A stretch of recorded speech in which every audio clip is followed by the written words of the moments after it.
Okay, let's go.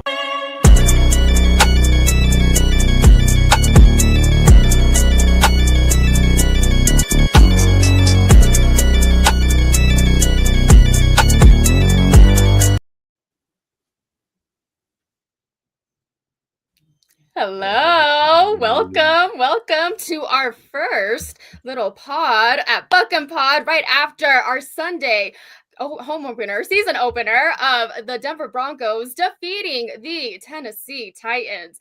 Welcome, y'all. Welcome to Buckem. Today we're going to discuss the risers and the fallers from this previous game, along with, I know, a lot of Bronco country has heard this, right? Our new stadium that's going to be up in year 2031. And I'm so excited for that too. So we're going to have our thoughts on that here as well. But before we get started, we got the risers and the fallers of the game.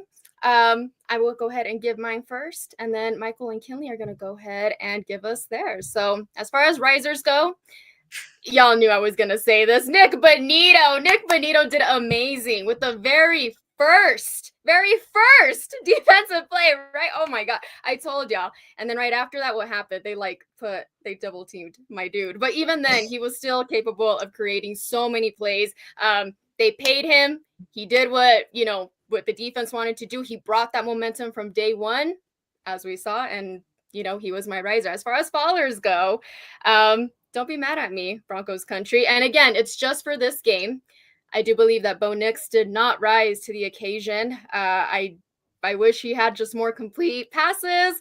I had him going for 3 touchdowns. My fault, my mistake, and not 2 interceptions. But I just feel like, I don't know if there was a lot of stuff happening up here. I don't understand if, things just weren't computing all angles of the offense. But that is my take in this situation. I'm sorry about that, y'all. But please let me know what you think. Kinley, Michael, step on in. What do we got here? Well, regards to Bo, I feel like, the whole offense as a whole did not play good at all. And that's down to the coaching too.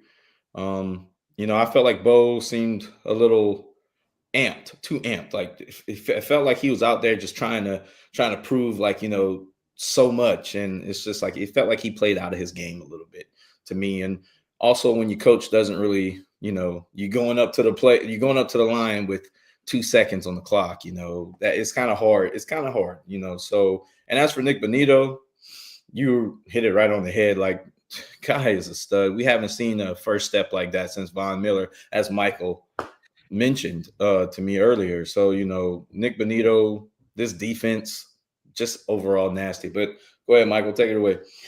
Yeah, I think with Bo, they asked him to make a cake with 0 batter, and a lot of it is not his fault. I just personally believe he was put in a lot of bad spots, and not many people would succeed under those things. But he's a professional, and he's supposed to do his job, and it is important that he is accountable for his mistakes. So I'm not so upset with that because I initially had him on my list when I was winding it down. And man, listen, I don't have too many guy crushes, man, but Nick Bonito, man, like that dude. Oh my goodness, it's like I want the offense. I feel like kind of offense punt, man. I want to see Bonito get out there, like, dude. Like it's just it's amazing seeing somebody that can have that much impact on a team. And that can change the game where the other teams are going to have to game plan for him. It's no longer, it's Nick Bonito. You can handle him one-on-one. That will not be the case going forward. I'm pretty sure he's going to have some double teams and stuff coming along, which should free up a lot more for the other guys. So I praise Nick. Like, dude, he is something else. Like, man, I don't have no tattoos, but if we win the Super Bowl, I'm going to have the Nick Bonito jersey put on me, man. I'm saying it here live. 0 tattoos. I tell everybody I'm a Lamborghini. You don't put stickers on it, and ain't nothing wrong with it. But like I say, I just I'm super excited. I never thought I'd see a defense like this again in my entire life, like we had 2015. That's beautiful. And yeah, y'all, again, this is just my take on Bo Nix as of this game. I still have high hopes for him. And I feel, like I said, it could be just now the nerves and everything. I'm not being harsh on him, but again, I do want to hold him a little accountable of like, come on, dude. We had Bo Nix believe, and right now, oh my God, it's hard to believe in that. But yeah, same with the Nick Bonito, y'all. And you saw that transition the entire game, not just with Nick Bonito, but the entire defense, as Kinley said, oh my, dominated the entire game. Beautiful. But we discussed my risers and fallers. Kinley, do you want to go ahead and give us who your risers and fallers were of this game? So I'm going to start with my risers. I have two on the offense and the defensive side, and we'll start with the offense first. RJ Harvey, 6 carries for 70 yards. I need him. I wish he would touch the ball more. We have not had a running back with that kind of wiggle, that kind of vision in a long time. And he really showed a lot in that game, and also saw him throw his body in there for a block. So he's a willing blocker also. He just has a lot of heart, and he was one of the risers. I'm hoping he gets more than 6 touches next game. And as for on the defensive side, this may shock a bunch of y'all if you watch all the episodes, and sometimes I'm pretty hard on him, but Justin Sternard was one of my risers because he really impressed me. He showed me a lot, and he proved me wrong in this first game, and I hope he can continue to do so. But he legit was flowing well. He was tackling great. His reads were magnificent. He was getting to the running back. He was getting through the holes. He showed me a lot. He showed me a lot. As for my fallers, I'm going to say they're both on the offensive line. Luke Weidenberg and Ben Powers definitely are the weakest parts of that offensive line. The rest are great, are good. Miners is great. Bowles and McGlinchey, they were solid. They were good. But Powers and Wattenberg are the weakest links of that O-line. Like there's a picture going on Twitter that on the 4th and 8th play, Powers wasn't blocking anybody. And Miners is sitting there trying to hold off 2 people, and Wattenberg is looking all around. Like, who do I block? Well, you got your guy to the right of you trying to block 2 people. Like, what are we doing? And then on the quarterback sneak, Tre'Davion Sweat legit met Bo in the backfield on the quarterback sneak. You know how bad of a get-off you have to have on a quarterback sneak to have that D tackle meet the quarterback already on the snap of the ball? That's pretty bad. So, and I don't even want to get started on Powers. I'm going to be nice. But Powers has not looked like Powers for 2 years now. He, like I said on the last time I talked about him, take the power off your back. Change your last name because you ain't got no power with you. Yeah, that's I'm just saying, that's what I see. Literally, you look like a scarecrow out there. So I'm not even going any more further with that. If y'all have anything to add to that, it was piss poor from them two. That's all I'm gonna say. I think from the beginning we have kind of talked about the offensive line and just how we knew walking into this season if they were gonna kind of hold their own. And it seems like against the Tennessee Titans too, like we're gonna play some very competitive offenses from here on out. So defenses from here on out. So like, what are we going to do in order to lock in and really make that happen? So yeah, I agree with what you said because it just, the pockets, everything just fell in many times. So I agree. Powers needs to be changed to like charging or solar power or something. I don't know. He didn't do great with that one either. Yeah, RJ Harvey, they just got to keep hammering away. They got to understand it's like a chisel. Eventually, you'll chisel in so much, and the rock will break. And that's the way RJ Harvey, he's going to break one. We need to do it. Strenard, man, dude played a game. Like, I was a little bit at the beginning, but he really came through. I understand the Bailey decision on now, right? So it makes complete sense. Wattenberg and Powers, they just LeVon Bell, I like the effort. The technique's not there. The finishing's not there. Mm. Um, when they did double team, of course it's supposed to work, and that was there. Powers, man, I just don't see the fight. I don't know if you guys seen Major League Two. I'm a little older than you guys. But when he tells Joe Boo, you got no marbles, like, that's what I need to tell Powers. Like, you got no marbles. Someone in the locker room needs to tell them that before they get out. So they just, you got to question their manhood sometimes. And I just felt like that needs to be done because I really did not see any fight in him. Mm-hmm. Like Mm-hmm. it was just like I'm losing and I'm gonna lose, and I don't like that. If you're gonna lose, that's fine, but go down fighting, go down like at least give me a couple holding calls. Like I'll even take that. Like, dude, like give me a couple Deerfield had holding. enough. You're trying. I'm begging for holding calls now. At least You're Bowles. trying. At least Bowles was trying. So Please, no. I was about to say we had a holding call. And I was like, don't let it be Bulls. Oh, yeah. I Don't let was it be screaming. bold. Well, It I wasn't mean, him at though. at some point he has to show us that he really wants to be out there, and it's not looking that way. It looks like he got paid, and he's off in the Caribbean somewhere, like the rest of us would be. So I just I don't like it. I don't like the body language. I'm hoping they see it on tape and they call him out on it. Yeah, Yeah. I watching Wattenberg try to block on screens. It's like sending a toddler out there because this guy is that bad. Like him in space, I watched him whiff on two blocks. Two blocks. He's out there, and his guy gets the tackle. That's the bad part about it. His guy gets the tackle. Who he whiffed on, his guy gets the tackle. So it's just you don't know when to stay home, especially because you're down the field. You literally have no power to your game at center.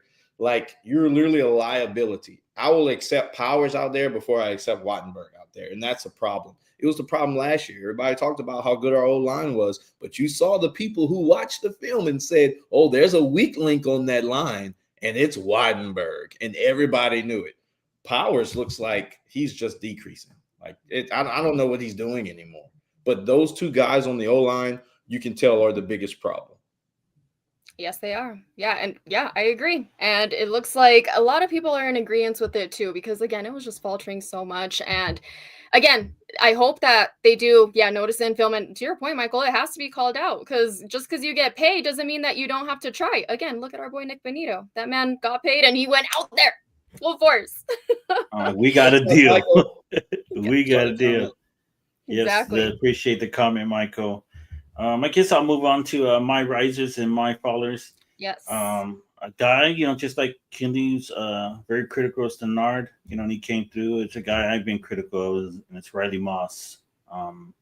Been critical of his availability, not showing up on the big plays. And I really felt this game, it was the opposite. When there was a big play to be made, he made it. He came in like a rocket one time. I for sure thought it was Jade, the way Jade tackles. I don't know if he's been motivated by Jade, but man, to see him come in, just fearless, to see him being picked on all game. You have PS2 on the other side, so you're going to get picked on. I thought he played, there's sometimes he got beat, but even that, every DB does.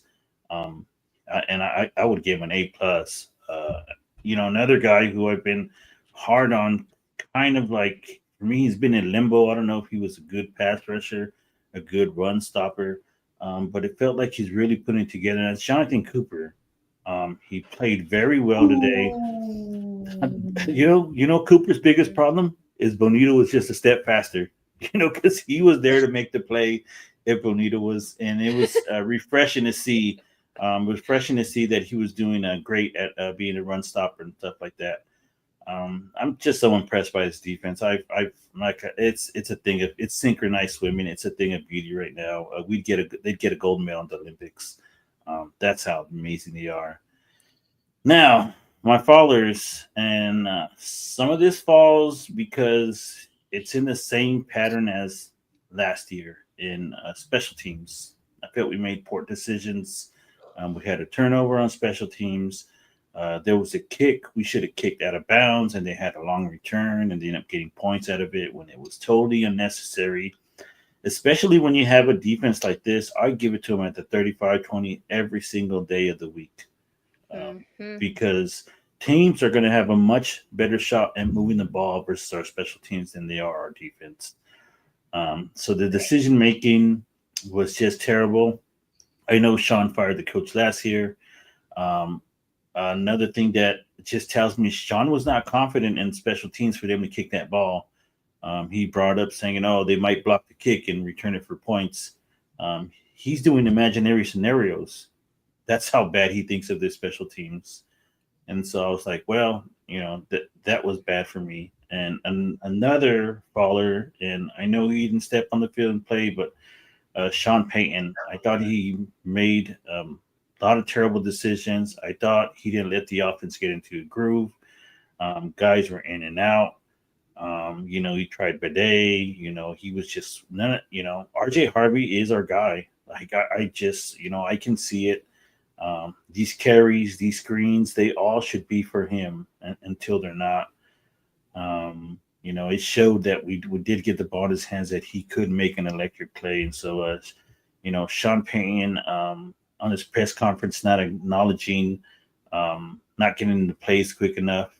I'm even watching the huddle. This is how obsessed I am with this freaking thing. I'm watching the huddle and I'm watching Bo call the play. I'm like, dude, why is it taking you guys 12 seconds to call a freaking play? Why are we getting onto the line with 5? Something got to give with Sean. Again, he didn't acknowledge it. It was just something like, oh, well, we'll work on it. But something has to give. I know back in the day, they used to let the quarterbacks reset the play clock all the time. And they don't really do that anymore. It's like, trying to speed up the game, trying to keep everybody on time.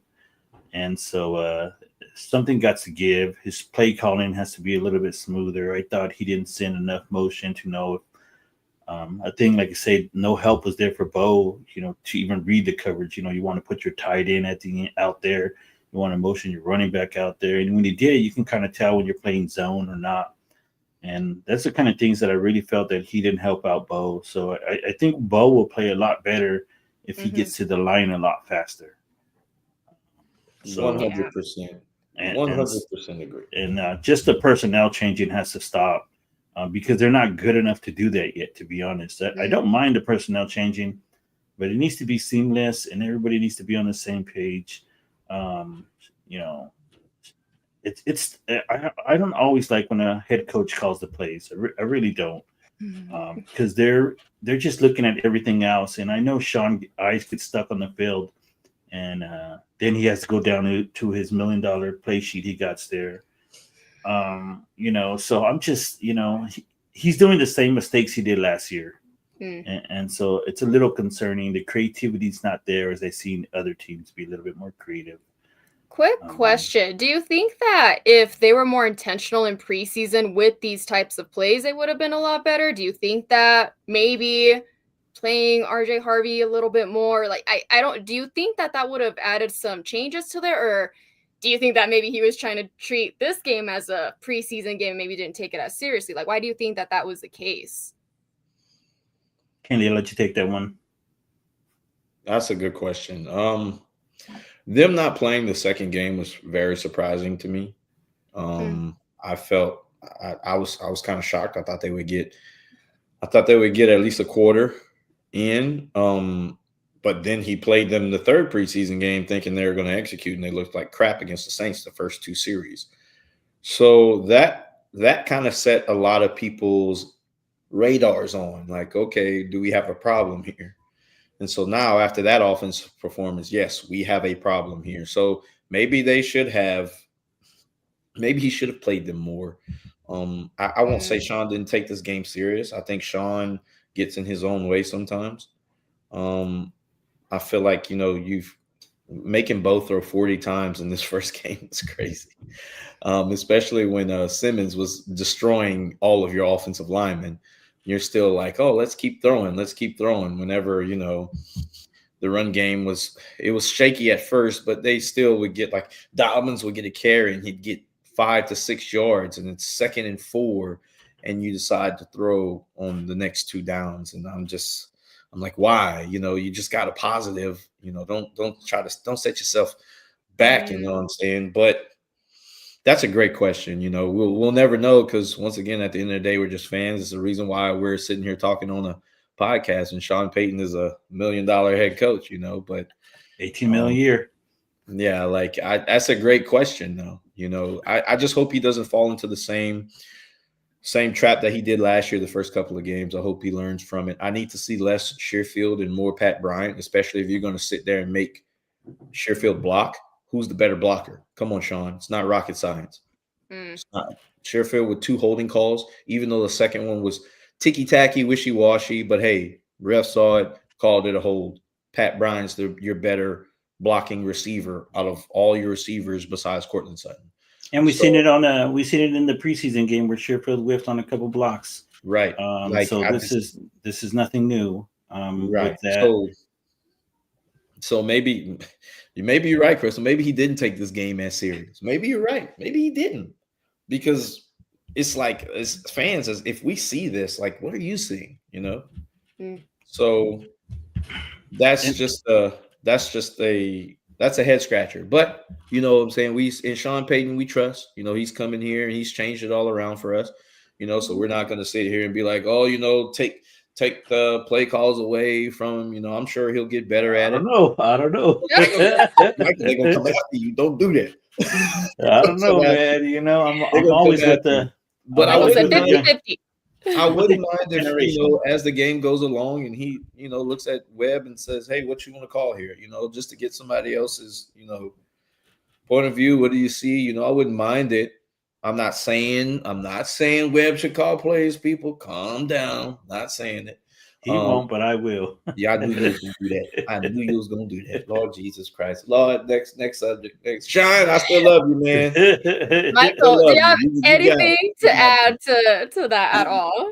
I'll just say this, and I love Cortland Sutton, but they came into the season with being the Cortland Sutton show and Bo Nix show. And we have other weapons. We have Bryant, Troy Franklin. I thought had played a fantastic game when given the opportunity. Yes. I'm just like the only thing in preseason I would like us to see is not play with Cortland Sutton so they can get used to these other receivers. So that's the only thing that not the only thing, but it's one of the other things that I love Court, you know, but you know if we just seen what happened in Cincinnati this past week. The chase showed didn't work, and you know they struggled. So we need to be able to do something other than Cortland Sutton. And I think Franklin had made that leap in preseason, and now I feel like Sean's like, all right, I'm going to go back to my old toys. So I'll leave it at that. Yeah, I actually really like that. Oh, go ahead, Kinley. Go. Can I just say one more? We got to talk about this guy as a riser because he played with his hair on fire. Talanoa Hufanga was everywhere. Was destroying people. Sometimes I was worried he was going to destroy his own teammate. That's just how he was. He literally looked like a piss missile, just running everywhere, tackling machine, forcing the fumble. You know, he was just a great addition, and I cannot wait until we get Greenlaw in here because I want him to be as healthy as possible. I don't think he should play this weekend. If he's a head scratcher, he can. Save him for the Chargers because I feel like that's more important. Save him for the Chargers, and when you add Greenlaw to this defense with Hufanga and Greenlaw flying around like that, oh my God! Look, you can just tell the offense close the curtain. It's over. All right, it's over. And scene. No, you're right. Hufanga. Every single time there was a play done defensively, like who was on that?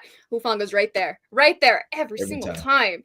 So that was gorgeous to see as well. But we also want to discuss the news that was brought today from Broncos Country. You know, we are about to have a new stadium in year 2031. Do y'all remember what area it was that they decided on? Something yard. Barnyard, no, not barnyard, but something like that. Something like that. I mean, if I lived there, I would know. But you hit the lotto. If you live there, you just hit the lotto. Right. We sure did. Yes. Some people thought that the stadium was going to be. There we go. Michael's here to help us out. There you go. Michael. Appreciate you. We Birmingham appreciate it. Yard. Yes, we thought as, Broncos fans, we were going to have to go all the way to DIA or even farther to watch a game, but now we're discussing, how is the stadium going to look? We have thoughts of like enclosed stadium too. I think that's been a huge debate in Broncos country. A lot of people are very upset about that. But Kinley, Michael, do y'all have any positive aspects or negative aspects of this new stadium that will be introduced in the next couple of years? I'm okay. It's a retractable roof, and I said, like, when we started hearing rumblings about this last season, I said as long as it's not a dome, like just a Mm, dome, because I think you're taking away, like, the mile high air and the atmosphere and the weather implements and the environment. Like, as long as it wasn't a dome, and them saying it's going to be a retractable roof, and even if it's snowing, like, they still may not close the roof because they like to play in the elements. I'm okay with it. I'm very okay with it. Of course, like, I don't live in Denver, so I'm sure some people are upset because they're moving and stuff like that. But if it's for the better, it's for the better. And when you have the richest owners in the NFL who got that Walmart money, they can do what they want with it.